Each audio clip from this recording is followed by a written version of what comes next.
Hey everybody, welcome here to Pop Culture Philosophers. I'm your host for today's show, Rockin Robbie Billups, and we've got one of my homies on the show tonight. He's got a new Kickstarter up for issue 3 of a book called ENVY. This is issue number 2. He's been on the show before. You recently saw him over at the Blame Fable show where we were all having a great time. But this dude is one of the coolest, most hip, most awesome people that I personally know in my personal life. He's a friend, and I consider him a brother, closer than a friend. He's family. So let's bring him in. It's Austin Light. What's up, Austin? What's up, Robbie? Oh man, it's crazy to hear you call me brother, man. But I do love you, and I do thank you for everything. Oh, of course. I thank you for everything. All the fun times, all the tequila, all the encouragement and karaoke. I've never seen you do karaoke yet, but you know. You have. Oh yeah. Yeah. I've never seen you. Well, I think I've seen you do it one time. There is one time. Next weekend, next Friday night, if you can do it. Oh, next Friday night's the expo. Oh, well. But, you know, we might go out after the expo. My buddy Nestor's in town. You know what? That sounds like a good plan. Maybe next Friday. I'm down for that, man. Are you going to be at the expo? You pop it in there? I won't make it to the expo because I didn't make plans out. I was kind of like, I was on the ropes for a long time. Like, are they going to pop me in from the wait list? Is somebody going to drop, or am I going to get in? But I didn't want to commit to it just yet. And then we got like 6 different things going on next month. And like, I just can't have a lot of weekends taken away. So yeah, I won't make it this year, unfortunately. They got my ass busy as hell at the expo this time, man. I got 9 panels that I'm running throughout the weekend. It's usually like 2, 3, maybe 4 at most, but this year it's 9, and they wanted me to do like 11, and I was like, yo, I don't know anything about Orange is the New Black or Charmed, so I'm sorry. I begrudgingly took the Walking Dead panel just because it's got the dude from Balls of Fury in it, and I just really want to ask him about that movie. So we just started off and be like, I know we're here for the Walking Dead panel, but can I ask you, Dan, what was it like filming Balls of Fury with Christopher Walken? It's kind of a classic. This is on everybody else's list too. This isn't me. Well, this is supposed to be about the Walking Dead, man. Whatever. The one I'm most excited though is the first panel I do on Friday night, Billy Zane, bruh. I get to do the Billy Zane panel, and I'm so freaking excited. Demon Knight's one of my favorites. But speaking of demons, let's talk about ENVY. Like I said, here is issue number 2 right here, which I thought I liked issue number 1 when you gave me a copy. But when I finally read issue number 2, I really freaking like this. Really great artwork, a manga influence. Your art's getting more solid. Your storytelling and your sense of dynamism is really, really improving. I'm not saying it was bad before, y'all. It's getting better. And I've seen a little bit from part 3. So why don't you tell us a little bit about that? And I'm going to throw a link in the chat so everybody can go check it out. There is a link in the description. Austin, ENVY, number 3. What is it? Why should we care? Give us the spiel. All right. Number 3 is really starting to bring that story. So 1 and 2, you get like your prelude. You get the feeling of the place and the vibe of how everything's kind of gonna go, and then number 2 is like the origin story. Like you get your first fights, you get your first hit of like all the magic that's supposed to kind of be in the balance of reality and everything. And now number 3 is where all the characters in the story are kind of starting to have a little bit more depth brought out of them and start seeing like a through line of a goal. And I've actually written, I was going to add like 10 or 15, maybe 20 pages to this issue, but I was like, I'm going to just have to split this off onto issue number 4. But it's all leading into that finale. And I would like to say your issue 4 is going to be like season finale, but like you get all this wiring and webbing of the story kind of coming together. And like I was even able to throw in some new characters. I was able to throw in a new piece of lore to one of the existing characters while also introducing another demon. So that was fun. getting to do that. And yeah, and there's more fights. There's, some more sexy demons. So you got to love it.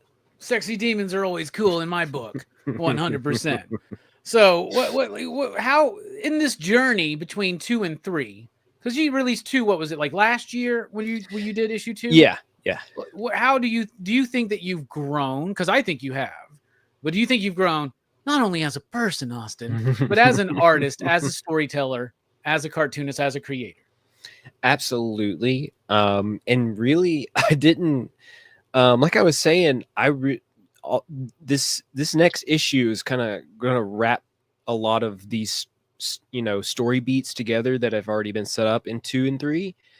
And I really didn't, I've got my outline of how everything's supposed to go, and like my general sense of like, okay, this is going to happen. This is a fact that's going to happen. And, but a lot of it's just planting seeds and then just trying to make sure that I don't let those seeds go, the vines go too wild. And I got to make sure that all these things are going to kind of weave into the same place. And that storytelling really popped off this in this last vision of how this the story is going to work. And I was like, this is going to feel good. Like I just know it. So the storytelling aspect, I'm feeling a good bit more confident with. The art aspect of it is, I can't remember if I mentioned this last time, but like it's more of a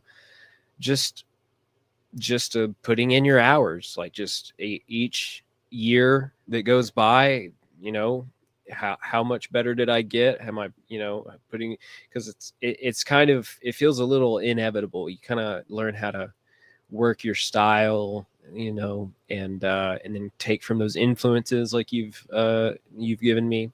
So, I mentioned with, I don't know if it was in Blame Fable, but I started reading Watchmen under your recommendation. I finished Watchmen, and I loved it. And so that's a layered ass story, right? You're talking about dangling ass vines, that all come together so perfectly well, dude. Yeah.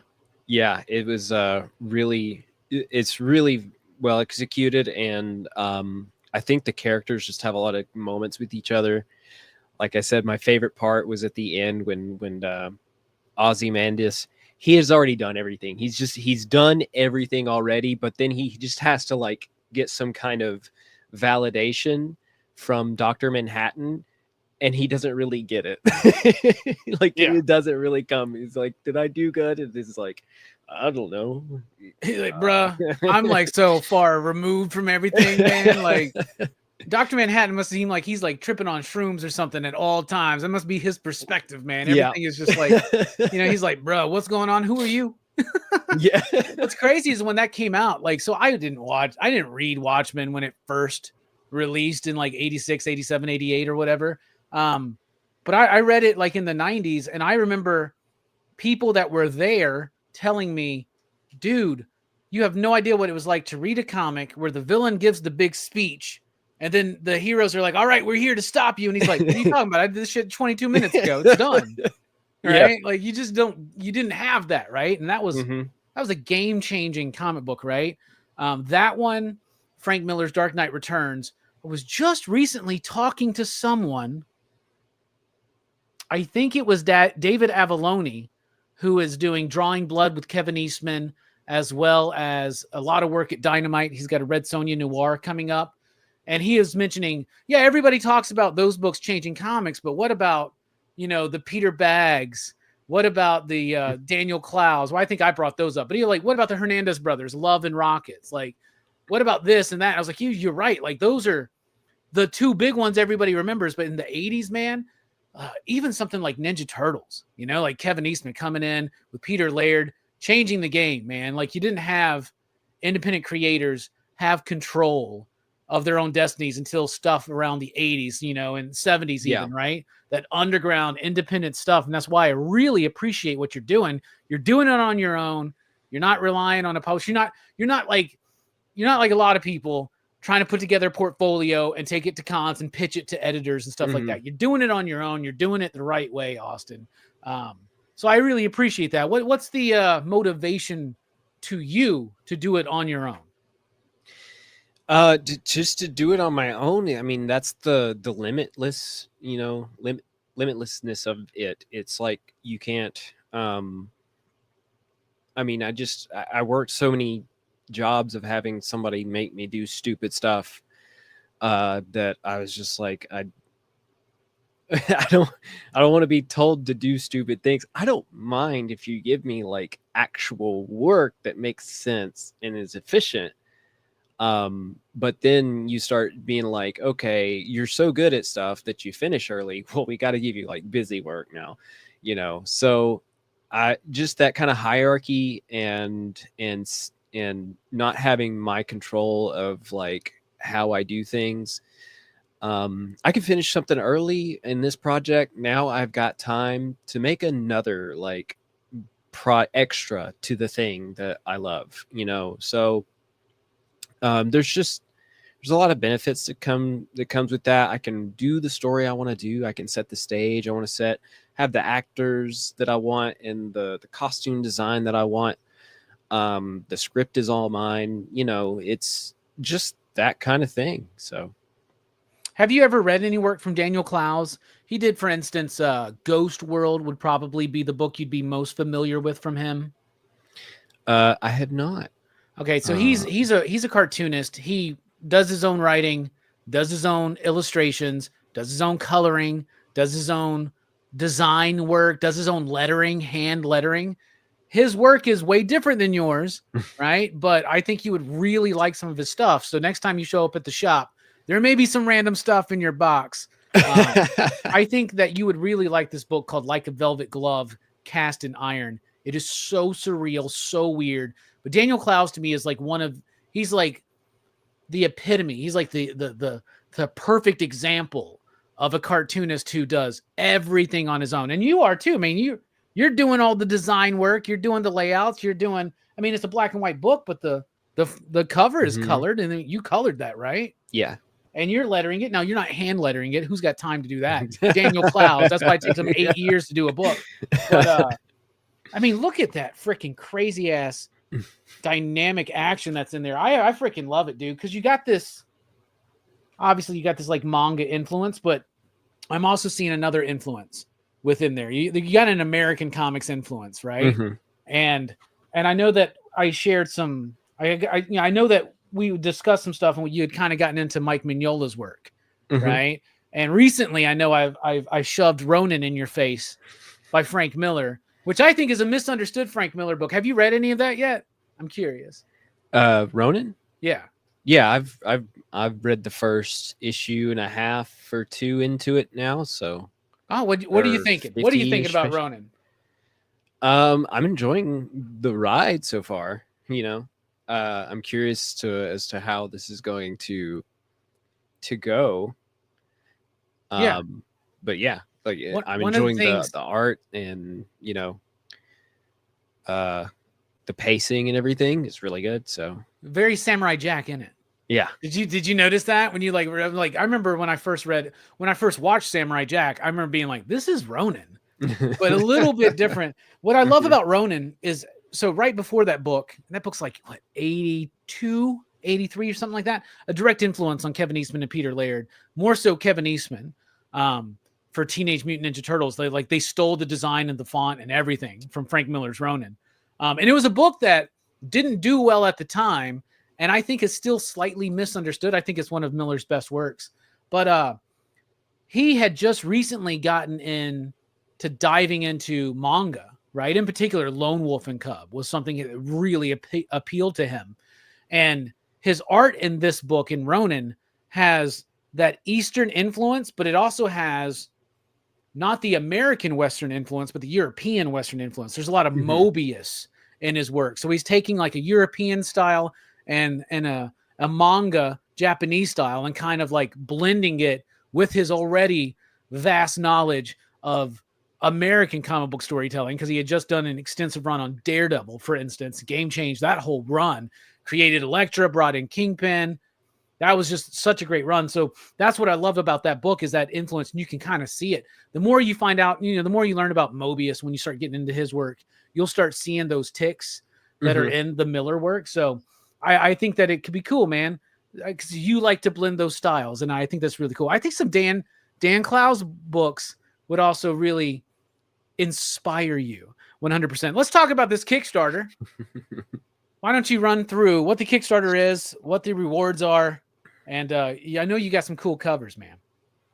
All right. Well, we are just about $250 shy. It will fund if you go pledge to it. So everybody, it's well worth it. Like I said, I've got 40 pages. It's going to be about 41 and then some extras in there. And so it's jam-packed with the story. I kind of go over your synopsis and then like what you can expect, to just bullet point stuff for the issue.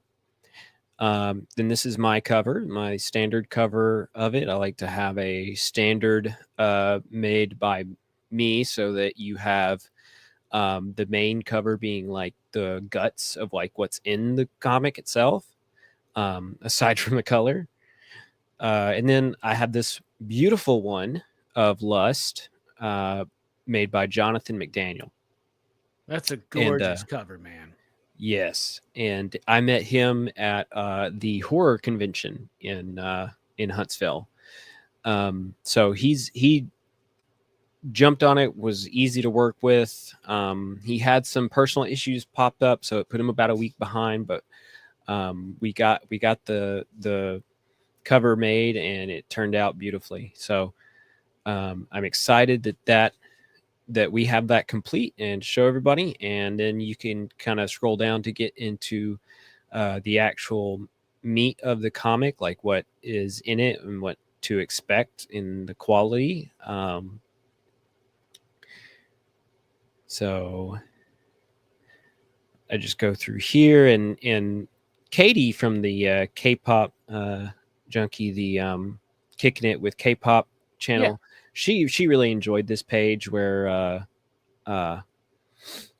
Envy is human. She's kind of having this dialogue with Sam about how silly it is for mankind to kind of just have to create artificial resistance and problems to get stronger. Go back to that page. This one?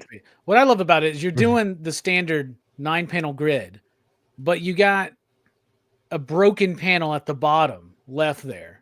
You don't really see that. That's a very cool, unique approach to that layout. I really like that. This was one of Kevin's suggestions. Every now and then in a page, when I feel like a moment kind of needs it, I'll break a panel and just put the character and the white, and then just let the moment kind of take over. You're talking about Kevin Stokes, right? Yes. Yeah. Yes, Kevin Stokes, Kevin, my creative partner in Immortex. And I'll tell you one thing that Kevin hates doing is structured 9-panel grids. He hates it. Eric, you're right. Chris Ware, too. Jimmy Corrigan, smartest kid on earth, I think is what it's called. Maybe smartest boy on earth. And Rusty Brown, something like that. Really, really cool stuff. I like that. And the next page is, I remember you showing me this as you were developing it. That next page is sick, dude. I'm putting down some of these notes as you guys make suggestions. So, anyways, yes, this next page was a lot of labor, because this had a few more parts than like the other pages have. This was kind of the subject, but I also had these other pieces in front that I wanted to kind of have to step away from mixing the lines with this structure. But it was a lot of fun to see the outcome of what I made. and it's actually edited a little bit more to give it a little bit more of a vibe than this version. Your print versions will always get like a little bit of a final touch from me, whether that's the font or like dialogue or art. There's a lot of pages that just take a little touch up from me that I'm like, this is what I want in the book final. Before I send it to print, I'm going to fix this. So you can kind of expect a very nice version. And then this was the new demon I introduced. This was Phoenix, also from the Goetia. So she was fun because I got to she was summoned by the Native Americans in this territory. So I had her don kind of a regalia of Native Americans. So, or, you know, it's not like I tried to make it super duper accurate, but something that would be envisioned to kind of better represent her to represent to who was summoning her. That she was. You telling me that she's culturally appropriating? Is that what she's? Yes.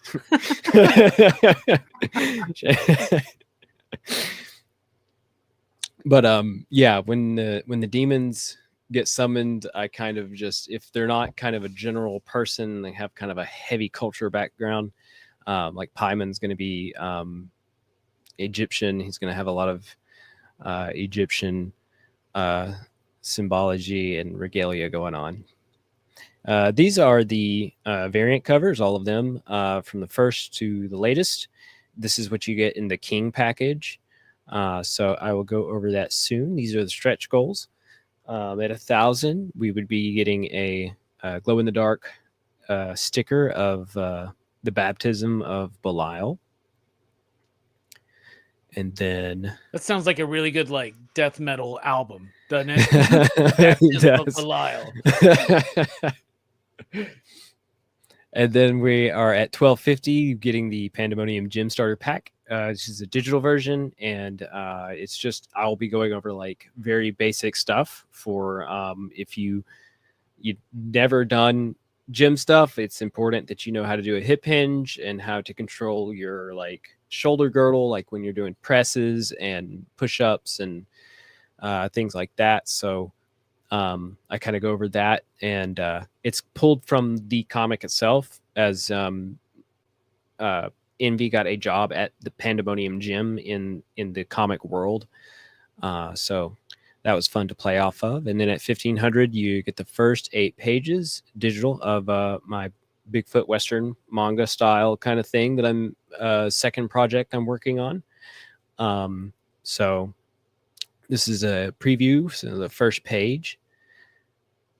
And I might be remaking these pages just because when you go from comic to manga, your manga pages are so much smaller that I kind of realize now that why they explode off a lot of the manga pages. Like they just go off the side of the page, off the trimming.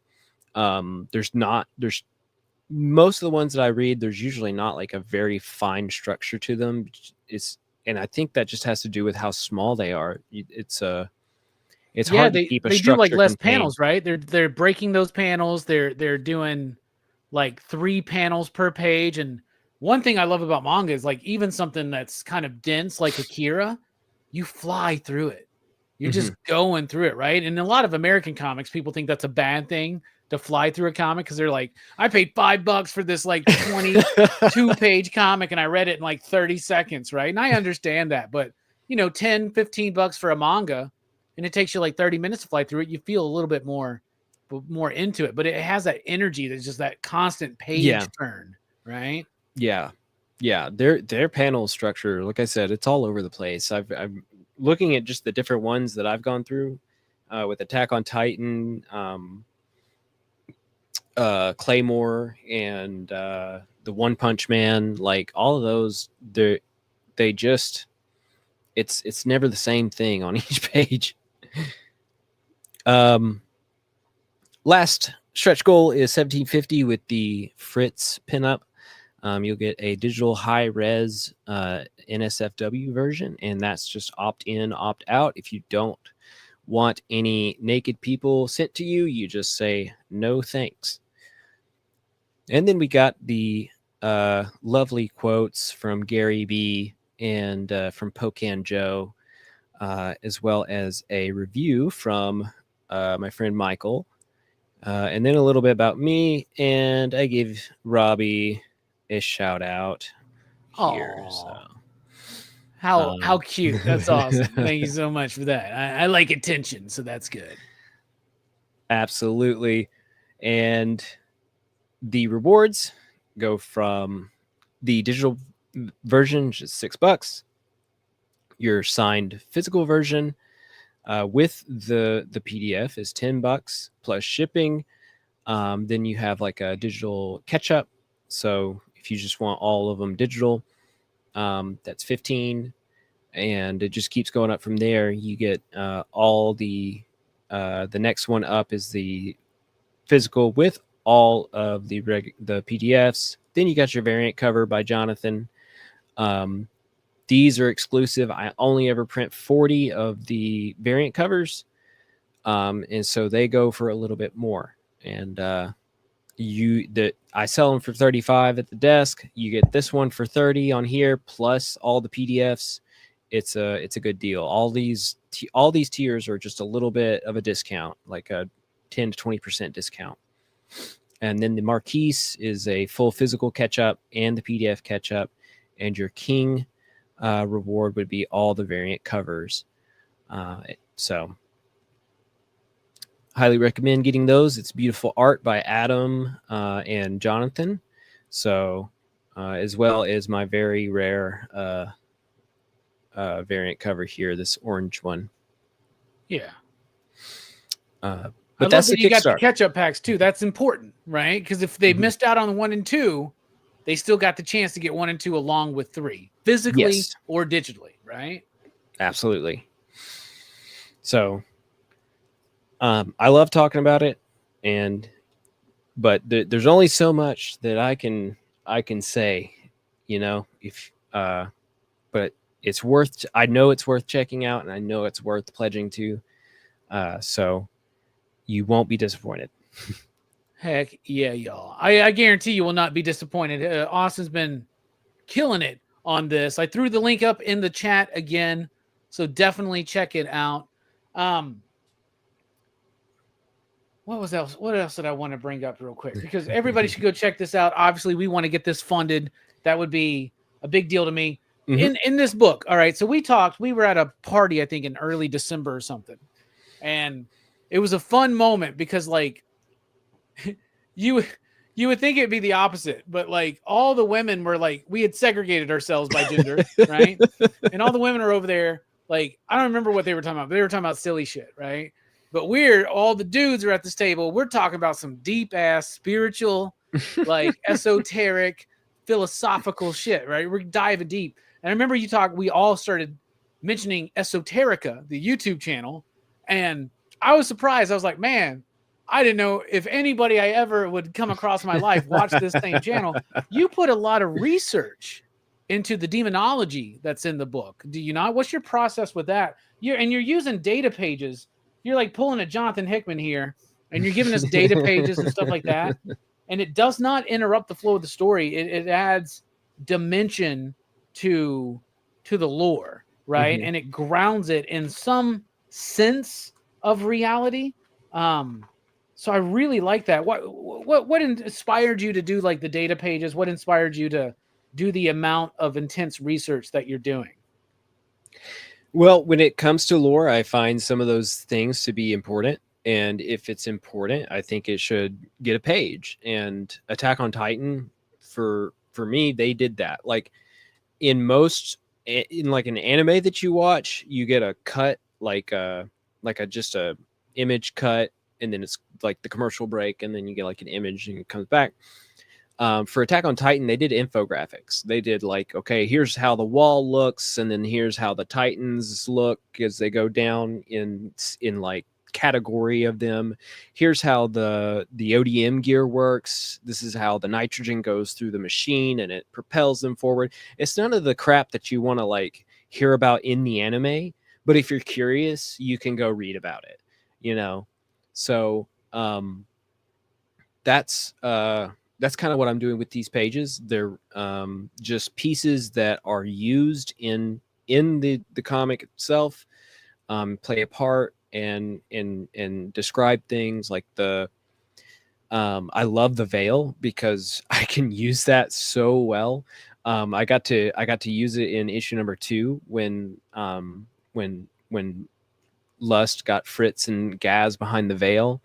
And there's a description with some of the demons in the Goetia, and it's like, you know, they can turn you invisible. So I got to use that part, that little snippet of information to go, okay, she put them in the veil and now they're invisible to people in the real world, even though they're still in existence here. So yeah, I got to use that as a tool, and I just want to continue to have those kind of things. So I'll expand on them, but like the study and all that comes from just loving this stuff. Like I just fell in love with it, and I just... Did your love of it influence the work, or was it the work that influenced your love for learning about this kind of stuff? It was, well, the story did kind of come first. I was making demons in college, and I made it into, you know, the story of ENVY as a webtoon first. And as I was actually getting more serious with it, I was like, I kind of want to learn. I kind of want to know more about how demons work. But that's not like a big jump for me. I already love the topic of UFOs and cryptids and paranormal and supernatural stuff anyways. So demonology wasn't like a far cry, and like the occult, you know, that kind of thought process wasn't a far cry from like me having an interest in it. Yeah, and you got a Bigfoot book you're working on next, you know, and Yeah. like you got some UFO ideas. I mean, no wonder you get along with me and Kevin so well, man. The Bigfoot was going to be so fun because, again, there's a lot that kind of goes into a Bigfoot sighting. There's like commonalities that you see, and there's a lot of commonalities that I'll see that nobody points out, or at least they don't point out when they're talking about a different, you know, point that they're looking at into like the Bigfoot topic. So I love using like that kind of just lore around the thing that already exists to kind of make it more a part of the fiction that I'm writing. Yeah, that's awesome. That's freaking cool. You have some actual like sigils and stuff in here from the Lesser Key of Solomon and stuff, man. That's pretty dope. Mm-hmm. I love that. Like, if anybody wanted to, they could use that. You know what I'm saying? Like, that's the official one. You got the triangle, the binding triangle. You got the circle of protection. And where'd you pull this image from? Did you do that, or did you pull that from something, like from the book? Yeah, I mean, I knew it from the book, but I pulled it from the internet, and then I just King Solomon never copyrighted that shit. It's in public domain. So I just kind of traced it with my own hand to like give it at least a little bit of extra to it. So yeah, like an organic quality to it, right? Yeah, that's super cool. Heck yeah. All right, man. Well, ENVY is coming up. Before we wrap up here, I got a question. What's some of the last great movies you've seen, Austin?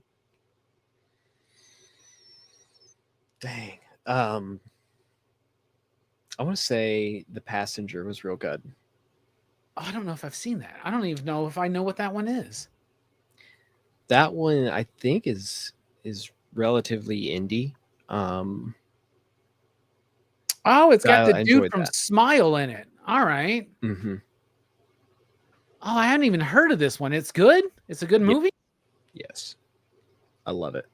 Heck yeah. The last new one I saw was The Monkey, and I did not really like that, but I got to go and watch some movies, man. I haven't. I got that movie pass, and I haven't been in like over a month. So I'm just wasting my money, man. I'm trying to think. I feel like there's other things, like we're really show watchers, like, and even then it's just kind of like we watch the top tier stuff, and then like we don't really, and even it's like House of the Dragon, Last of Us, and we've been watching Black Mirror. So Okay. other than that, I'm trying to read. I watch a lot of YouTube. Yeah. Oh, me too, man. When I signed up for a free trial for YouTube Premium, just because I don't remember what was going on, but I was like watching something. I was like, there's so many damn commercials on this. And so I signed up for the free trial, and I was like, this has changed my life, bro. Like, I watch so much YouTube, and this is saving me so much time not having commercials. Yeah. Oh my God. And content creators get money even off of YouTube Premium. So it's all good. Like, yeah, I would encourage it. If you're a YouTube fan, definitely check out YouTube Premium. They should give me money for saying they don't. I had to unsubscribe from YouTube Premium. I used to love it. It had like the music app, and the no ads was just great. And then they went and took away the dislike button because the White House and the big companies didn't like the dislike button anymore because they kept getting disliked. So they had YouTube remove it. And you can't convince me otherwise, because it was a bad time for like Blizzard Entertainment, Marvel, the White House, and government. So they removed the dislike button, and I was like, "Y'all." So you boycotted, and you're like, "I'm canceling my YouTube." Yeah, I was like, "I'm not giving you my money. I'm gonna sit through these commercials now. You're still giving them money." That's hilarious. I love that, man. I think the dislike button I thought was still there. It's just not seen by the public. Yeah. Like, now I can see the ratio, because I get this thing where it's like 98% of the people that have liked or disliked this video like it, right? And then I'll watch. I sit around like 96 to 100%, but I've had some videos where I'm like, damn. They really didn't like that one, did they? Yeah.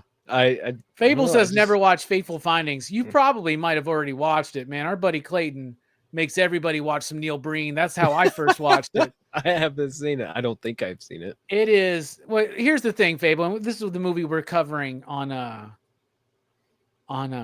Monday night for PCP movie night. Fateful Findings. I mean, just look at that DVD cover, right? Like, you can just kind of tell, man. Like, I couldn't even make a fancy thumbnail, man. I was like, there's not enough good, clean images to make something cool. I'm just gonna make it. This thumbnail represents the movie, man. But like, I'll tell you what, dude, it's one of those movies, Fable, I think, and we'll talk about this, that's so bad, it's so mesmerizingly bad, dude. It's just like, there's no fucking way this is like, there's no way that this just happened. This has to be intentionally bad, right?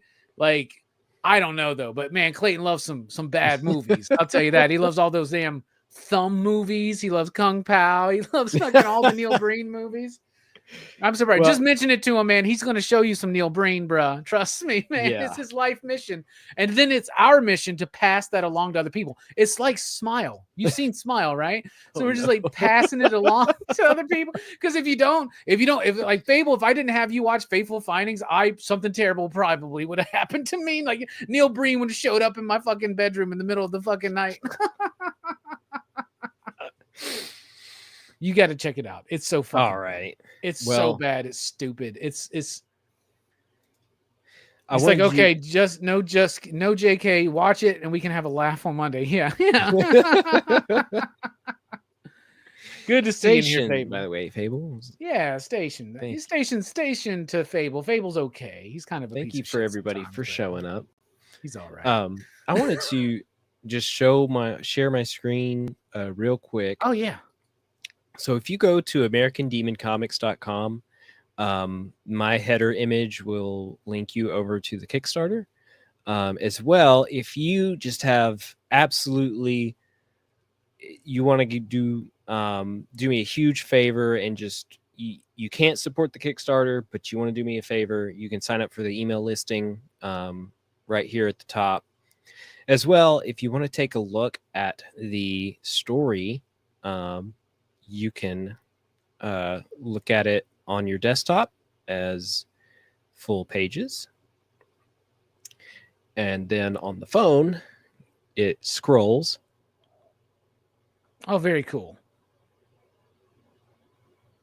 So like a webtoon. So yeah, if you just want to help support, you can go follow me. I've got even all my social media icons here, and then you can subscribe to the email list. So that's all I wanted to go on about. What's the website? AmericanDemonComics.com. Okay. Let me put a link in the chat so that people can jump over there and do it. I subscribe to your newsletter. I like it. You gave me a nice shout out in one of your newest posts. So there you go. And I do believe that in the description, there's a link to your Facebook page, your IG, maybe even that website. So everybody go check that out. Yeah, it's Very all cool there. Stuff. Hell yeah. All right, we got to hang together and watch some movies soon. Absolutely. Hell yeah. Lots of good movies to watch. You got to come to the party May 17th. I think I'm free that weekend. I got to dress as a clown. Yes. Okay. The crow counts as a clown. Janelle wanted me to have you say, or wanted me to know you to know that. I've never dressed as the crow, but I don't know if it would work with my short hair and the beard and everything. And I don't have a trench coat, but and then when I would be driving, I'd stop at the liquor store or something on the way, and people were like, "Why are you dressed like Sting?" Actually, I'm calling the cops. Yes, right. All right. Well, you're about to go hop on and do another show. You want to plug that real quick, man? Where are you going to be? Well, I believe it is Paranormal Surge, and as far as I know, your best way to get there is going to Gwen John on Facebook, and she links all her stuff on her. This is her, Gwen. She's part of this big paranormal community that we have down in the South. They do a paranormal con. But she does some of these podcasts with other paranormal ghost investigators, demonologists, that kind of thing. So if you want to look into that, you can check it out. You just check out the links. There's a whole network of some of these podcasts, and a lot of them are up on Spotify. So yeah, that's the next show I'm going to. Oh, very cool. Well, good luck with that. We'll let you go, Austin, so you can have a little bit of time to prep for that. But thank you so much for being here. Everybody go check out Envy. Links in the description. Links in the chat. Austin, I love you. We're going to hang soon. Karaoke next week. Yes. After the expo. Hell yeah. I'll let you know. You're feeling up to it. I'll try to bring Billy Zane along and Lou Diamond Phillips. So we'll see. Thank you so much, Fable. You're a doll. You're a doll. You're the idol of millions. All right, we are dipping out. Peace, love, and happiness and understanding. I've never said that before. Thanks for rocking with us. We'll see you.